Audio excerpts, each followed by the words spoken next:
una definición simple, coloquial, que permita entender de que sobre el LLM o el modelo de inteligencia artificial de OpenAI, uno puede poner una capita de mayores instrucciones y mayores precisiones para el caso de uso.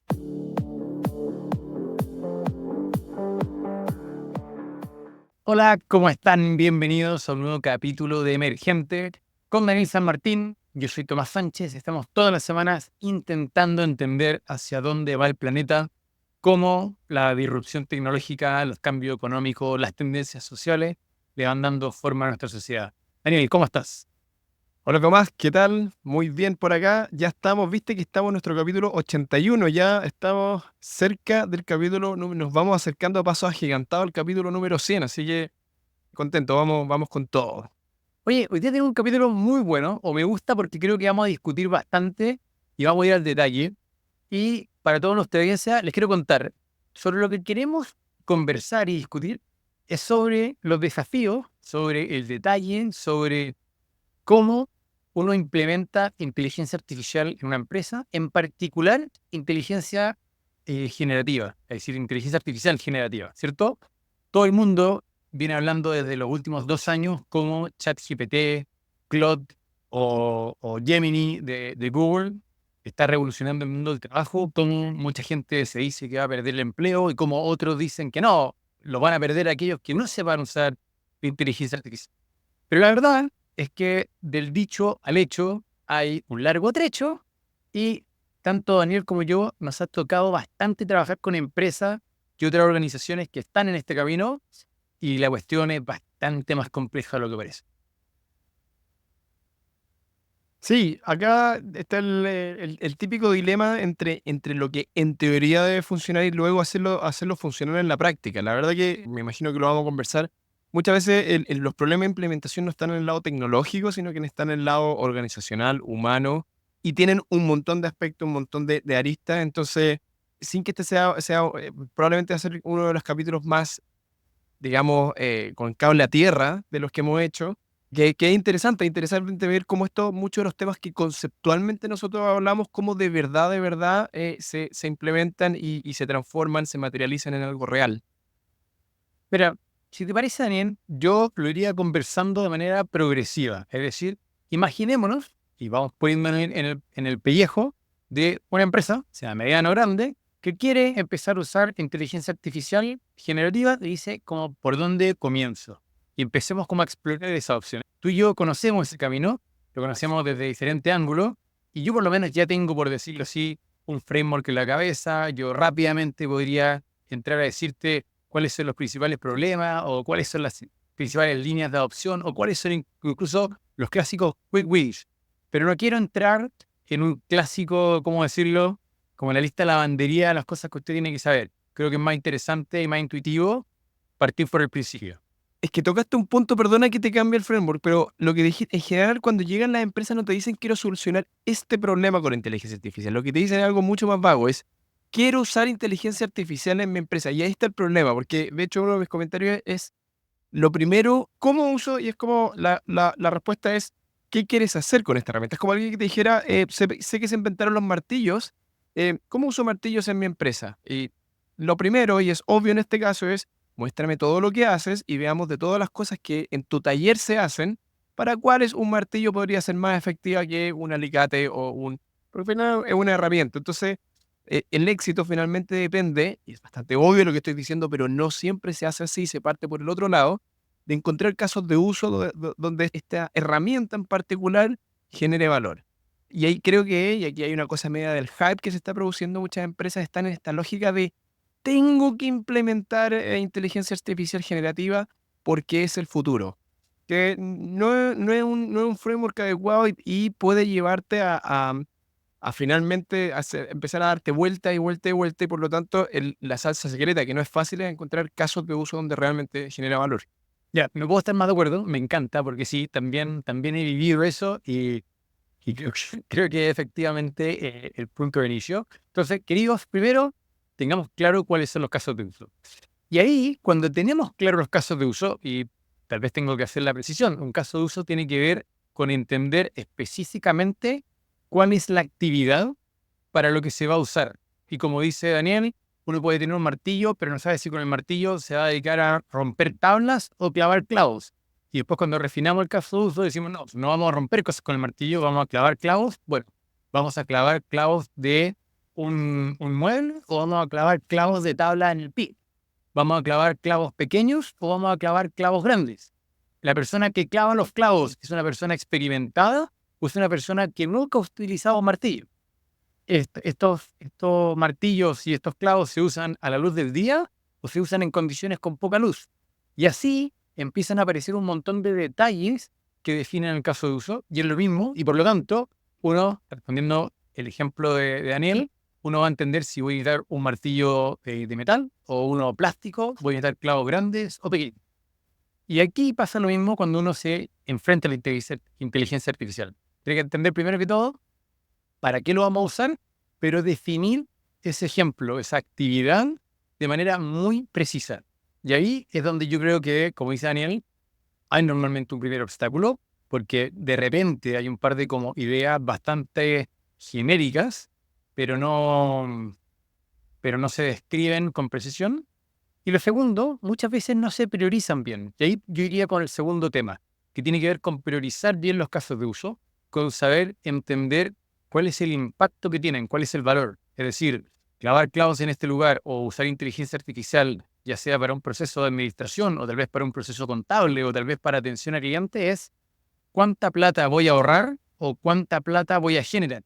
¿Cómo lo ves tú, Daniel? Sí, nosotros tenemos las organizaciones que me toca trabajar como un mini framework de 3 condiciones que se tienen que dar para que valga la pena el caso de uso. La primera es bastante obvia, pero que sea algún caso que sea valioso, es decir, que el precio hoy día sea suficientemente alto para que valga la pena meterse y hacer un trabajo de automatización. Segundo, que sea frecuente. Y acá hay creo yo, una típica error de concepto, que como uno cuando como usuario trabaja con ChatGPT y tiene conversaciones, se ve que es una herramienta muy genérica, Ujú. pero a la hora, o esta es mi experiencia, Tomás, y tú puedes tener una visión distinta, a la hora de implementar procesos, funciona mucho mejor cuando uno encuentra procesos que son relativamente rutinarios o que al menos se pueden definir con claridad. Si uno no tiene un proceso con información clara de entrada y lo que yo quiero sacar de output y lo voy a repetir muchas veces, la verdad que no, la herramienta hoy día no es suficientemente general para poder enfrentar problemas generales y por lo tanto tengo que tener transacciones, que le llamamos nosotros, que sean muy frecuentes, que se repitan una y otra vez. Entonces, alto valor económico, muchas transacciones. Y tercero, que también puede ser obvio, que hoy día sea lento o que sea un humano que lo hace o que el sistema que hoy día se hace no es lento o es costoso, porque al final hay procesos que pueden ser de alto valor, procesos que son repetitivos, pero procesos que ya están automatizados de otra manera. Y por lo tanto uno tiene que encontrar algo que hoy día esté, digamos, hecho por un humano muchas veces y que sea caro de hacer o que el humano te cobre mucho. Ya. Eso es como las condiciones primarias. Entonces cuando uno intenta aplicarlo a todo y no se cumple alguna de estas 3 condiciones, la verdad que creo que es un error empezar a forzar el uso de este tipo de herramientas. Ya, es un buen punto, porque a mí me pasa que con tu condición 2 de que sea como muy preciso, yo tengo una experiencia, no sé si la palabra es diferente, pero creo que en el fondo hay que poner un matiz importante y tiene que ver con cuáles son tus capacidades como organización o bien tus alianzas con proveedores para tener mayor o menor capacidad en términos de cuánto puedes customizar tu inteligencia artificial. Y yo creo que acá entra un factor clave que en general las empresas no ven, o las instituciones, la que sea, ¿cierto? Y es que es muy diferente ir y pagar, por decirlo así, la versión Enterprise de ChatGPT o de Claude, ¿cierto? Y usar simplemente esa interfaz tiene una distancia enorme versus poder hacer una versión customizada de ChatGPT, porque en el fondo la empresa se está conectando directamente a la API y al conectarse directamente a la API es capaz de construir una serie, por decirlo así, de reglas y de agentes que permitan tener un caso de uso mucho más específico con una serie de condiciones y con una cantidad de direcciones mucho más precisa. Y aquí tal vez vale la pena detenernos 2 segundos, Daniel, ¿cierto? Porque creo que vamos a meternos en un tema ligeramente técnico, pero que vale la pena hacer la precisión de Sí, explicar. eso iba a decir, que seamos cuidadosos con no ser demasiado técnicos. De hecho, mucha gente que nos escucha debe saber, pero otra no, ¿qué es una API? Cuando uno dice, no me voy a conectar a una API, si nos puede explicar, Tomás. Bueno, Una API, imagínense usted el día de mañana, voy a hacer un ejemplo muy coloquial. Usted ha visto muchas veces cuando se tiene que enchufar algo, ¿cierto? Y todos nosotros tenemos enchufes eléctricos que de alguna manera están estandarizados. Todos tienen dos patitas y en el caso de muchos de los países de Latinoamérica, y por lo tanto cualquier artefacto eléctrico se enchufa a los enchufes de la pared de manera muy fácil. Sin embargo, el mundo de la tecnología, todos esos enchufes suelen ser muy diferentes, porque todos tienen estructuras de bases de datos completamente diversas que responden a ese propio electrodoméstico, por decirlo así. Entonces, las APIs son de alguna manera una capa intermedia que están hechas para que diferentes software o diferentes bases de datos se integren, se estandaricen y sean capaces de comunicarse entre ellas. Bien, entonces por lo tanto, cuando yo tengo de alguna manera el software de una empresa, sea un CRM o sea un ERP, y se tienen que comunicar entre ellos, probablemente los enchufes no van a ser iguales. Uno va a tener dos patitas por un lado y el otro va a tener tres patitas. Y por lo tanto lo que queremos es hacer una capa intermedia, de alguna manera una especie como de transformador o adaptador que permita que ambos software, que ambas bases de datos que eran disímiles, sean capaces de comunicarse entre ellas. Y por lo tanto, el caso de ChatGPT u otra herramienta es de alguna manera el enchufe que viene por detrás que permite que una base de datos de la empresa se conecte con esta base de datos de ChatGPT o el software que sea. Daniel, ¿fue bueno mi ejemplo o mi analogía fue demasiado coloquial? Sí, de hecho fue más allá de lo que yo esperaba. Tu explicación técnica está perfecto. Mucha gente considera o conoce la API simplemente como una herramienta que las empresas disponibilizan para conectarse automáticamente. Entonces, cuando uno dice, me conecté a la API de OpenAI, por ejemplo, es básicamente una página web, un método de conexión donde el sistema de uno puede conectarse automáticamente. Pero en la definición técnica es la que tú dices, que es una manera, un protocolo para que se conecten diferentes fuentes de información.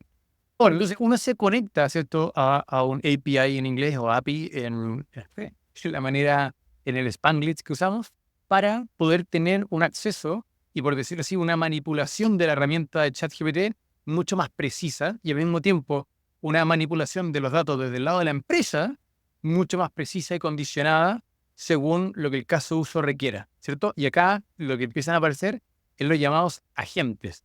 Y yo sé si lo defino, Daniel no va a estar feliz con mi definición, entonces Daniel, por favor, ¿qué es un agente? Qué pregunta, nos fuimos a otro tema interesante. Nos estamos saltando un asunto fundamental. No, que yo cerraría el tema de la implementación de la AI tal como es ahora, porque ya cuando pasemos a los agentes, creo que cambia todas estas definiciones que estamos dando, o sea, de cómo se implementa en la empresa la IA generativa. El agente, a pesar de que la arquitectura es transforme y en rigor es generativa, tiene otra naturaleza y tiene otra manera de abordarse conceptualmente, creo yo. Digamos una definición simple, coloquial, que permita entender de que sobre el LLM o el modelo de inteligencia artificial de OpenAI uno puede poner una capita de mayores instrucciones y mayores precisiones para el caso de uso. Claro, el principio es que hoy día, como funciona en ejemplo el LM, es que funciona de ida y vuelta directa. Es decir, yo le hago un prompt y me devuelve un texto. Yo escribo un texto, lo procesa y me genera un texto de vuelta. La idea es que pasemos a sistemas de inteligencia artificial que uno entregue una instrucción y el sistema opere de manera recursiva. Es decir, tome esta instrucción, genere un proceso de reflexión o de autodiálogo y vaya el mismo sistema llevando a cabo de manera autónoma ciertas etapas y procesos de manera autónoma para cumplir la misión que yo le di. Entonces, de nuevo, hoy día solamente se puede hacer respuestas como espontáneas, es decir, cuéntame un cuento con las siguientes características y me lo cuento. Pero los agentes yo le voy a poder pedir, revisa todas las páginas de internet de este tema de estos proveedores y quiero que me generes un informe sobre cuáles son los proveedores más baratos para este problema de negocio. Y el sistema, por lo tanto, se va a tomar minutos o incluso horas en hacer esto y va a definir por sí mismo cuáles son los pasos que debe ejecutar para poder hacer esto. Entonces va a mover, de hecho Claude lanzó hoy día, hace un par de días, un agente que es capaz de por sí mismo utilizar el mouse, ir recorriendo y en este ejemplo iría por diferentes páginas anotaría los diferentes precios y generaría el informe. Es decir, es un sistema que ya tiene agencia, es decir, determina los mejores pasos para llegar a un fin y los ejecuta. Está bien, pero ojo, también la versión de agente que acaba de escribir Daniel es una muy avanzada. Puede ser un agente infinitamente más simple con condiciones más básicas. Dicho eso, lo importante acá es que en el fondo usted el día de mañana, cuando esté implementando esto en su empresa, puede generar ciertas condiciones, puede generar, como dice Daniel, ciertas como condiciones intermedias de que haga de que ChatGPT no responda a su pregunta de manera espontánea y entre medio consulte una base de datos. O, por ejemplo, verifique un dato. O, por ejemplo, simplemente llame a otro software a, por ejemplo, verificar de que la respuesta que está dando es verdadera porque va a contrastar los datos de los usuarios o lo que fuese, o de los clientes. ¿Bien? Y por lo tanto puede entrar en casos más concretos. Y ahí es donde yo creo, en toda esta discusión que estamos teniendo de capacidades, es donde yo creo que se genera, de alguna manera, una brecha que las empresas muchas veces no tienen identificada y lo que hace la diferencia entre poder implementar ciertos temas o que alguno de estos temas sea considerablemente más caro hacerlo porque todo este diseño arquitectónico y todo este diseño de implementación tecnológica termina siendo más costoso y no es tan fácil como simplemente decirle ChatGPT, respóndeme estas preguntas que tengo un analista de negocio o tengo una persona en marketing que le toca simplemente preguntar. ¿Te hace sentido, Daniel, no? Me hace sentido. ¿Y cómo? Entonces, para ti, ¿cuáles son, cuál es tu framework? Yo estoy interesado cuando me hablaste al principio que tú tenías todo un framework de cómo se implementa. Antes de lo que tengo en mente, se me había olvidado de que ya tenemos nuestro primer auspiciador.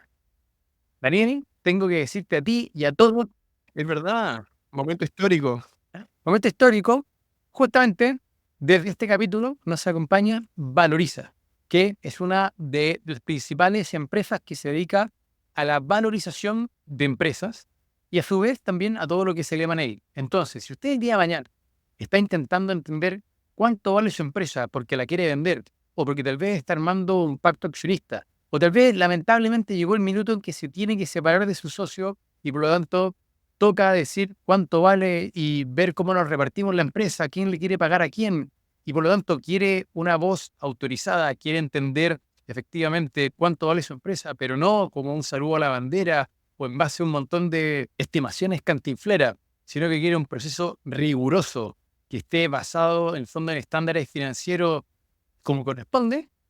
No dude en llamar a Valoriza, valoriza.com es probablemente su mejor opción si es que usted quiere saber cuánto vale su empresa o bien si es que quiere entrar en un proceso de vender su empresa o tal vez quiere comprar una porque usted quiere crecer más y quiere buscar a la empresa correcta, pues bien, valoriza.com es probablemente su mejor opción. Extraordinario, ya empezamos con el primer auspiciador, el primero de muchos, esperemos, Tomás Sánchez. Exactamente.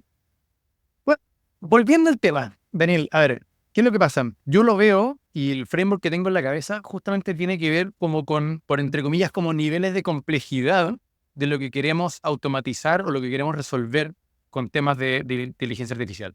Entonces, yo lo pienso primero con todo el mundo de lo que efectivamente se puede resolver semi-rutinariamente con preguntas a ChatGPT. Y por lo tanto que las personas tienen un montón de tareas que de repente no son tan idénticas o homólogas, voy a preguntarle. Entonces, tengo, por ejemplo, a una persona analista en marketing y tiene que simplemente resolver problemas como necesito hacer la primera versión de esta publicidad o tengo que generar el primer reporte o se me tiene que ocurrir la estructura del reporte o necesito una serie de preguntas y respuestas para atención al cliente o tengo que simplemente generar todas las preguntas frecuentes y yo se las puedo preguntar a ChatGPT Enterprise dentro de toda la seguridad de información que necesito cuando tengo las versiones premium, ¿cierto? Y creo que ahí hay un primer mundo de lo que se puede hacer. ¿Te hace sentido?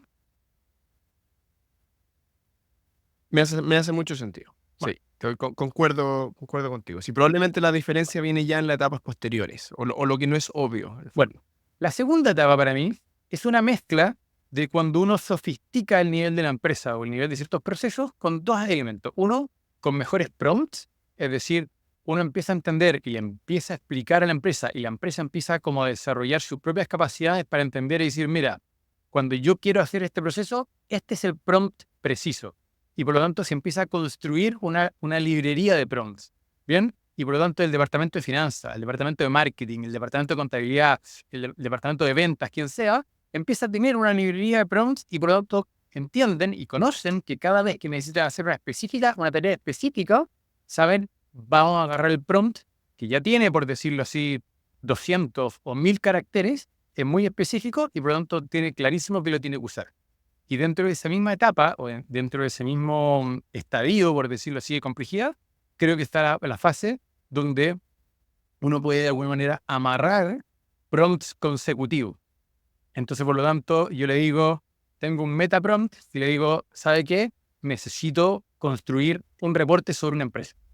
Y yo ya le expliqué, o yo ya tengo armado como string, como adjuntos de diferentes prompts, y yo le digo, mira, cuando quiero un reporte de empresa, lo que realmente estoy pidiendo es que vayas a internet, revises la página de la empresa y me digas estos datos. Después quiero que vaya a la página de, por decirlo así, la bolsa financiera o el Nasdaq o el no sé qué, y revise estos datos. Después quiero que vayas a Wikipedia y revise estos datos. Y después quiero que vayas simplemente a redes sociales y captures estos datos. Y por lo tanto, el reporte de empresa ya queda de alguna manera automatizado o estandarizado de que son 4 prompts diferentes que va a 4 fuentes diferentes de datos para resolver un problema. Entonces creo que ahí, entre una librería de prompts. Qué bueno que tocaste este punto, porque en ese caso lo que tú hiciste fue ya determinar cuáles eran las fuentes. Por lo tanto, hay un proceso que está claramente definido y que el sistema puede hacer de manera autónoma, pero cada uno de los pasos lo hace de manera autónoma, pero se le define con mucha precisión qué es lo que tiene que hacer, que ese es un poco el momento en el que estamos. Entonces hay que encontrar casos de uso, como el que tú dijiste, y generar este reporte. Y eso es un desafío, porque primero tiene que ser un caso de uso donde sea frecuente, es decir, se haga el mismo reporte semanal o mensual. Y segundo, que implique suficiente tiempo de suficiente gente como para que valga la pena el proceso de automatización o de implementación. A medida que uno construye las herramientas correctas, este amarrado de prompts, no sé cuál es una buena traducción en español, puede ser hecho por el propio usuario. O sea, no tiene que ser de alguna manera una empresa externa, sino que se genera como un do-it-yourself. Es decir, hágalo usted mismo. Usted es la persona de marketing que ya sabe cuáles son los datos que usted necesita cada vez que quiera generar este reporte o cada vez que necesita generar un nuevo draft publicitario y por lo tanto no necesito contratar a un consultor externo que me construya esto, sino que yo tengo la herramienta frente a mí para ir y construir todos estos prompts y a cada uno de estos prompts decirle cuál es tu fuente. Creo que ese es un segundo estadio. Creo que un tercero es cuando uno ya se mete, por decirlo así, bajo el capó, ¿cierto? Como bajo el capó del auto y por lo tanto ya necesito una persona técnica que de alguna manera le meta código al asunto. Y por lo tanto cuando yo hago un prompt, ese prompt o bien se vaya a un agente o bien se vaya, por ejemplo, por decirlo así, se desvíe y vaya a una base de datos o ponerlo de manera caricaturesca y entre una serie de reglas a la hora de resolver esos problemas. Y por lo tanto, uno tiene un proceso más sofisticado que de alguna manera va, consulta en una base de datos, después de consultar en una base de datos, consulta en otra para entender de que el root del cliente es el root que realmente estaba buscando. Cuando yo le pido una referencia numérica, no solamente toma el número que ChatGPT dio de vuelta, sino que al lado va literalmente una pieza de código que lo que hace es ser una calculadora y suma para ver si es que efectivamente el LLM trajo de vuelta un cálculo correcto y después verifica con una tercera base de datos algún otro aspecto. Y eso, que tal vez puede ser mucho más sofisticado, muchas veces en términos de programación no lo es, pero es algo más sofisticado, implica que la empresa tiene que tener ciertas capacidades para poder desarrollar ese caso uso específico y por lo tanto, nada, se genera una interacción que sigue pareciendo como que fuera un chat GPT normal, pero por detrás la máquina está siendo infinitamente más inteligente y lo que se está haciendo es que hay una solución híbrida, es decir, inteligencia artificial generativa usa un pedazo de código de software como cualquier otro, usa algo más, ¿cierto? Sí, y ahí un comentario que en general las dificultades de ese, que me gusta tu framework de las etapas. En esta etapa 3, en mi experiencia al menos, el gran desafío no es técnico de escribir el código correcto, sino que levantar ese proceso de manera muy clara, de ver exactamente cuáles son las fuentes. Entonces tú diste un ejemplo, el sistema tiene que ser 1, 2, 3, 4, 5, Y ese levantamiento de procesos es complejo porque muchas veces la gente, los trabajadores, lo que nos hemos dado cuenta es que hacen las cosas sin darse cuenta cómo las hacen. Es Claro. decir, uno le pregunta, ¿y cómo haces esto? Y la gente, no, lo hago nomás. No, no. Es como, siempre tengo un socio que siempre dice, la gente no sabe cómo se lava los dientes.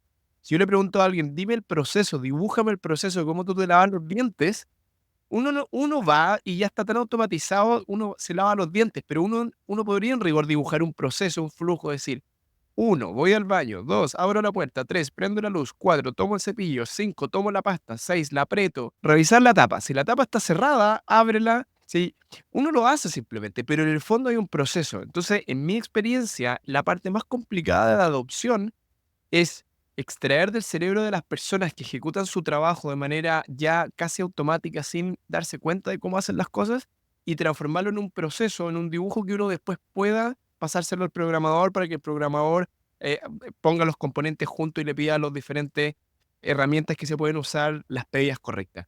Esa es la salsa secreta, a mi juicio, y Sí. suena mucho más fácil de lo que es. Sí.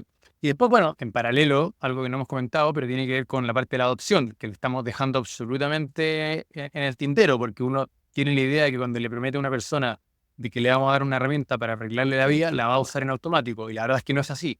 Mucha gente le genera desconfianza, le genera temor, no lo entiende, no lo quiere usar, está acostumbrado a entrar a la misma página web de siempre, al mismo software de siempre, y ahora le están pidiendo que entre a otro. Está también el desafío, si lo queremos así en términos de usabilidad o de experiencia de usuario, de cómo muchas veces este pedacito de inteligencia artificial se puede embeber dentro de algún otro software y por lo tanto no hay que ir a la página de ChatGPT, sino que puede estar acompañándote, como en el caso de lo que es capaz de hacer Copilot de Microsoft, pero también podría ser un Copilot propio. Entonces, dejemos la adopción un segundo de lado. Pero el tercer caso al que quería llegar, o el caso más avanzado, más allá que esto no es lo más avanzado que se puede hacer, pero creo que es donde está hoy día un poco la frontera, es cuando después de que ya tengo una interacción con un LLM condicionada bajo el capó, con un montón de subreglas técnicas, con validaciones, con agentes, con lo que yo quiero, es como eso entra a interactuar con otras piezas de software. Y cómo de alguna manera el prompt que yo pido entra y termina tocando y modificando una base de datos que está en un ERP o un software de contabilidad, o bien en un CRM, o modifica y actualiza en automático, por decirlo así, la página web de la empresa.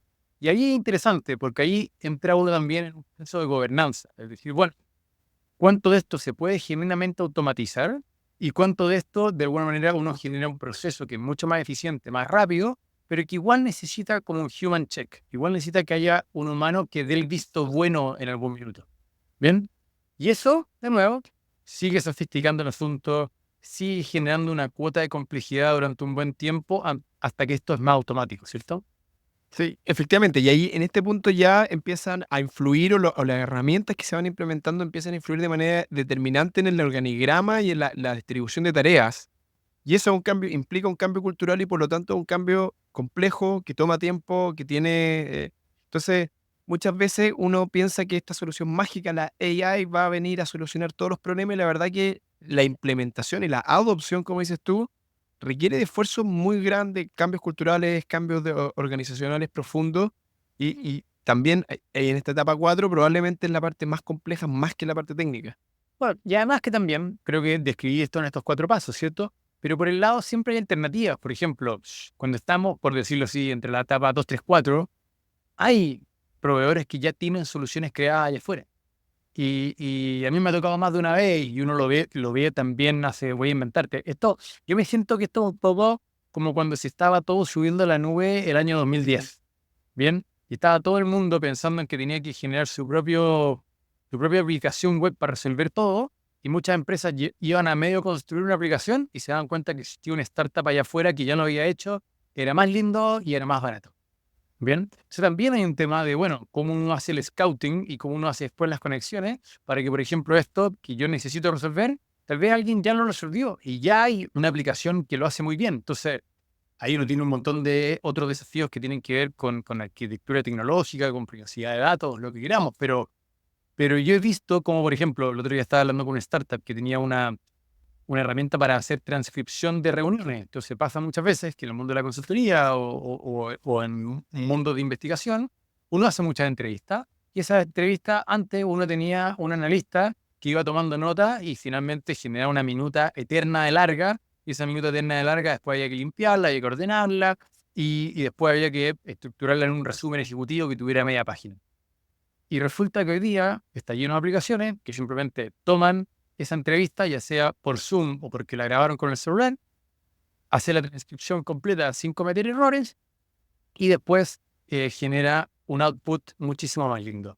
Y uno se da cuenta de que cuando eso lo hace uno con ChatGPT sale medianamente bueno, pero cuando lo hace con una empresa o con un software especializado, lo hace infinitamente mejor porque, de nuevo, bajo el capó, en la parte donde uno no ve, hay una serie de reglas ya preconfiguradas para tener como todos los mejores casos de uso, todas las mejores como buenas prácticas a la hora de estructurar un buen resumen y corregir o transcribir una minuta de reunión.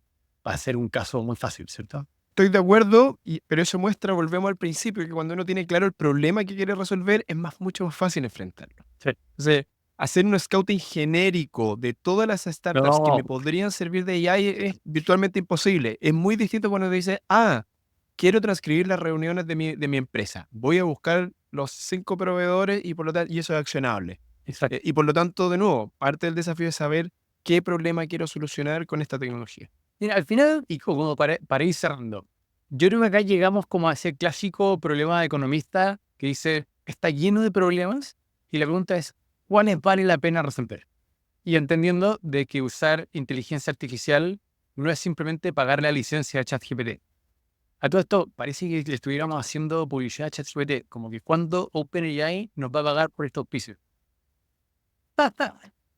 Deberíamos empezar a cobrar, sí. No, Deberíamos. a lo que quiero ir es que en el fondo el proceso de implementar esto es más costoso de lo que parece, porque no es solamente pagar la licencia de alguno de estos software, sino que es justamente lo que tú dices, es identificar, es entender ese problema entender realmente cuánto cuesta o cuánto impacto tiene, ya sea positivo, cuántas horas hombre voy a ser capaz de liberar. Tiene un montón de impactos positivos, no solamente por las horas que libera, creo yo, sino que porque todas esas personas que se liberan de tareas rutinarias que muchas veces son más aburridas, terminan después agregando mucho más valor a la organización porque tienen más tiempo para pensar, son capaces de rediseñar los mismos procesos, son capaces de agregar más valor porque conocen el proceso del real derecho, pero ahora tienen tiempo para meterse en cosas sofisticadas que siempre habían pensado que había que hacer y no tenían tiempo antes. Nada, creo que por ahí, la pregunta es, el fondo, ¿qué queremos resolver? Y vale la pena resolverlo, dado que es más caro que simplemente $30 la licencia, es el meollo del asunto para mí. Ahora, y dicho todo esto y teniendo el criterio y sentido de realidad que hemos tenido todo este capítulo, esta tecnología se está moviendo rapidísimo y por lo tanto muchas de las limitaciones y la lógica de lo que hemos dicho va a ir cambiando. Vamos a ir pasando pronto a lo que hablábamos antes, a agentes, donde uno le va a pasar un problema y la idea es que estos sistemas se vuelvan mucho más capaces de administrar la ambigüedad y de administrar la complejidad y por lo tanto la manera de implementar estos sistemas probablemente, y no tengo la bola de cristal, va a ser fundamentalmente distinto de aquí a 3, 5 años. Sí, estamos completamente de acuerdo. Pero bueno, dicho eso, creo que ya nos alargamos bastante. Tuvimos, como decía Daniel al principio, un capítulo muy bajado a tierra, muy a piso. Para todos ustedes que siempre están pensando en, bueno, cómo se aprovechan todas estas tecnologías, creo que acabamos de dar un cierto orden conceptual de lo que implica implementar algo de esto. Como siempre, queridos, les pedimos su ayuda en difusión, les pedimos que le puedan contar a quien sea sobre este podcast, si es que vale la pena compartirlo. Y desde esta semana, muchas gracias a valoriza.com por acompañarnos en este, ¿cómo podríamos decirlo? Este proyecto de discutir estas cosas fascinantes.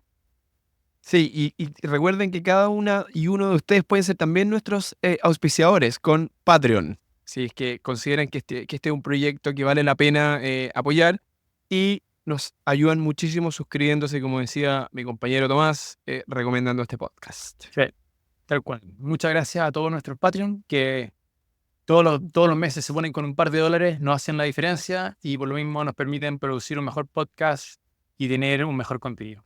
Queridos, un abrazo muy grande, que tengan una muy buena semana y nos estamos escuchando la próxima. Chao, chao.